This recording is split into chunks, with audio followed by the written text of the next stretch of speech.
friends, இது உங்கள் இல்லத்தரசி channel. வெல்லம் கரைசல் பணியாரம் செய்ய தேவையான பொருட்கள்ல முதல்ல புழுங்கல் அரிசி எடுத்துக்கங்க, ஒரு கிளாஸ் தனியாவே ஒரு பாத்திரத்தில் வச்சுக்கோங்க. இன்னொரு பாத்திரத்தை எடுத்துக்கங்க, அதில் மறுபடியும் ஒரு கிளாஸ் பச்சை அரிசி எடுத்துக்கங்க.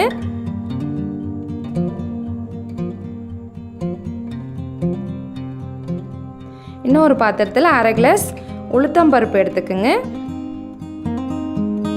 இன்னொரு பாத்திரத்தில் ஒரு கைப்பிடி கடலை பருப்பும் ஒரு கைப்பிடி துவரம் பருப்பும் எடுத்துக்கங்க. இது அனைத்திலையுமே நல்லா மூழ்கிற அளவுக்கு தண்ணீர் விட்டு ஒரு 2 மணி நேரம் அளவுக்கு நல்லா ஊற வைங்க. நல்லா ஊறின பிறகு மிக்ஸி அல்லது கிரைண்டரில் நல்லா மழை நல்லா அரைச்சி எடுத்துக்குங்க. இதை அரைக்கும் பொழுது கூட கொஞ்சம் 150லேருந்து 200 கிராம் அளவுக்கு வெல்லம் சேர்த்துக்குங்க. வெல்லம் சேர்த்து இது நல்லா அரிசி மாவு பதத்துக்கு அரைச்சி கட்டியாக எடுத்துக்குங்க. இதெல்லாம் 4-5 ஏலக்காய் தட்டி போட்டுக்குங்க.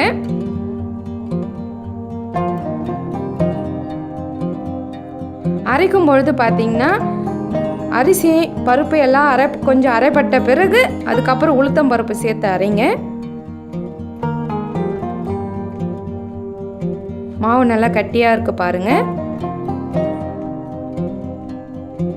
கூட கொஞ்சம் உப்பு சேர்த்துக்குங்க. அடுப்பு பற்ற வச்சு வானலில் எண்ணெய் ஊற்றி வச்சாச்சு. எண்ணெய் நல்லா ஹீட் ஆகட்டும்.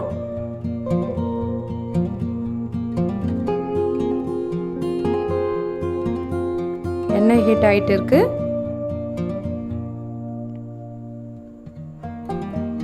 கரண்டியால் சின்ன சின்ன பணியாரத்தை அழகாக உருண்டையாக வர மாதிரி மாவை ஊற்றுங்க.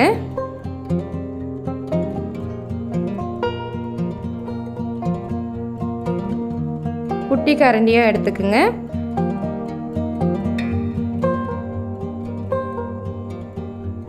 குட்டி குட்டியாக ஊற்றும் போது அழகாக நல்லா எண்ணெயில் உப்பி வருது பாருங்கள்.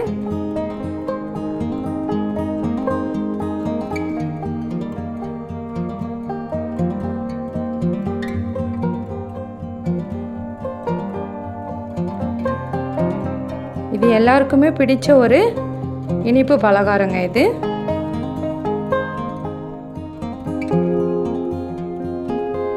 ஒன்றோடு ஒன்று பிடிச்சிட்டு இருந்தாலும் நல்லா வேக வேக தனித்தனியாக பிரிஞ்சுடுங்க.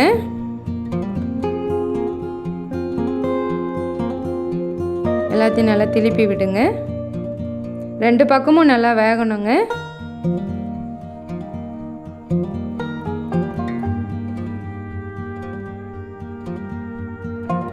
கலர் நல்லா மாறி வந்திருக்கு.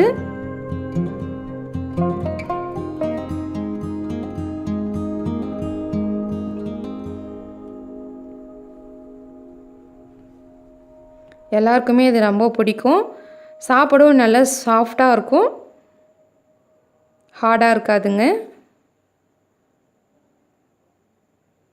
நல்லாவே வெந்துடுச்சு, எடுத்துடலாம். கலர் நல்லா மாறி இருக்கு. ரொம்ப நேரம் விட்டிங்கன்னா ஹார்ட் ஆகிடும், கலரும் ரொம்ப மாறிடும். கரெக்டாக பார்த்து எடுக்கணுங்க. அவ்வளோதாங்க, ரெடி ஆயிடுச்சுங்க வெல்லம் கரைசல் பணியாரம்.